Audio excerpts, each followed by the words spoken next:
প্রথমেই যখন আলোচনা শুরু হয় তখন মুখ্যমন্ত্রী আমাদের ধন্যবাদ জ্ঞাপন করেছেন যে নিয়ে আসার ক্ষেত্রে ভূমিকা পালন করেছি। স্বচ্ছ সরকার দেওয়ার ক্ষেত্রে সরকারি কর্মচারীদের যে ভূমিকা, যে গুরুত্বপূর্ণ অবস্থান, সে বিষয়ে উনি বলেছেন যে আপনাদের সেই সহযোগিতা চাই সরকারটাকে চালানোর জন্য। উনি সহযোগিতা চেয়েছেন যে সমস্ত বকেয়া আমরা মিটিয়ে দেব, কিন্তু আমাদেরকে সময় দিন, আমাদেরকে সমস্ত কাজটা ব্যালেন্স করে করতে হবে। বিগত সরকার যে ফান্ড, সেই ফান্ডের মিসম্যানেজমেন্ট করে গেছে। আমরা ফান্ডগুলোকে অ্যালোকেট করি, মানে সমস্ত ব্যাপারগুলোকে মেনটেন করে আপনাদের সমস্ত দাবি দাবা আমরা মিটিয়ে দেবো। বিশেষ করে সুপ্রিম কোর্টের রায় অনুযায়ী গ্রান্ট ইন এডদের এখনো পর্যন্ত কোনো অর্ডার বেরোয়নি।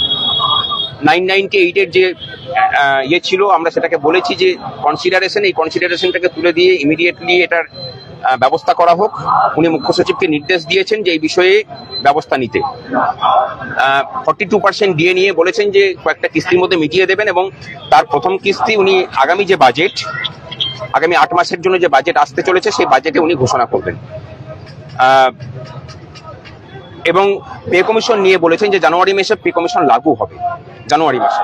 সুতরাং তার আগে আশা করি যে এই 42%-এর যে বিষয়, সেই 42%-এর বিষয়টা হয়তো অনেকটা মিটিয়ে ফেলতে পারবেন আর কি। উনিও আশা ব্যক্ত করেছেন যে আমরা ফান্ড দ্রুত ব্যবস্থা করছি, আমরা এগুলো করে নিতে পারবো।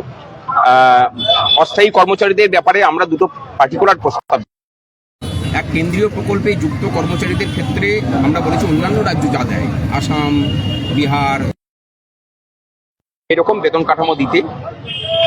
আর এখানকার যারা সরকারি, মানে সরকার যারা, পশ্চিমবঙ্গ সরকার দ্বারা নিজস্ব নিযুক্ত যারা অস্থায়ী কর্মচারী আছেন তাদের বেতন বৃদ্ধি করা এবং প্রয়োজনে স্থায়ীকরণের কথা বলেছি। উনি বলেছেন যে আপনাদের শূন্যপদ পূরণের ক্ষেত্রে আপনাদের যে আন্দোলন, তাকে আমরা সম্মান জানাই এবং কথা দিচ্ছি আপনাদেরকে আগামী ডিসেম্বর মাসের মধ্যে 50,000 স্থায়ী পদে নিযুক্ত হবে। এবং নিয়োগের ক্ষেত্রে যে নিয়ম কানুন তৈরি করা, সেই নিয়ম কানুন তৈরি করার ক্ষেত্রে আমরা আগামী 6 তারিখ বা 7 তারিখের মধ্যে সমস্ত কিছু ঘোষণা করব। আমরা বিভিন্ন দপ্তরের দুর্নীতির কথা বলেছি এবং সেই দুর্নীতির ফলে সরকারের যে অর্থকরী নয়ছয় হচ্ছে সে বিষয়ে আমরা বলেছি। ওনারা বলেছেন যে ব্যবস্থা নেবেন। যেসব 15 বছর ধরে আন্দোলন করতে গিয়ে যারা অনেক দূরে ডিটেল দেখিয়েছেন তাদের সমস্ত কিছুগুলোকে প্রত্যাহার করে নেওয়া হবে, পূর্বের জায়গাতে ফিরিয়ে দেওয়ার কথা তারা বলেছেন। সুতরাং মোটের উপরে বলা যায় বিভিন্ন বিষয় নিয়ে আলোচনা হয়েছে। ট্রান্সফার পলিসি চালু করার কথা বলেছি, প্রমোশন পলিসি চালু করার কথা বলেছি। গ্রান্ট ইন এডদের ক্ষেত্রে তো বললাম যে তারা নির্দেশ দিয়েছেন যে এই বিষয়টাকে ইয়ে করে ব্যবস্থা নিতে। আর কোর্টের রায় মানার ক্ষেত্রে তারা ইন্দু মালহোত্রা কমিটি যেভাবে বলবে সেভাবে কাজ করার কথা বলেছেন। এবং বলেছেন যে কর্মচারীদের বিষয় আশয় নিয়ে আমরা ভবিষ্যতে কোনো রকম কোনো কনফ্রন্টেশনে কর্মচারীদের সাথে যাব না। কর্মচারীরাও তাদের আইনসম্মত দাবি পেশ করুক, আমরাও সেগুলোকে মান্যতা দিয়ে কাজ করার চেষ্টা করব।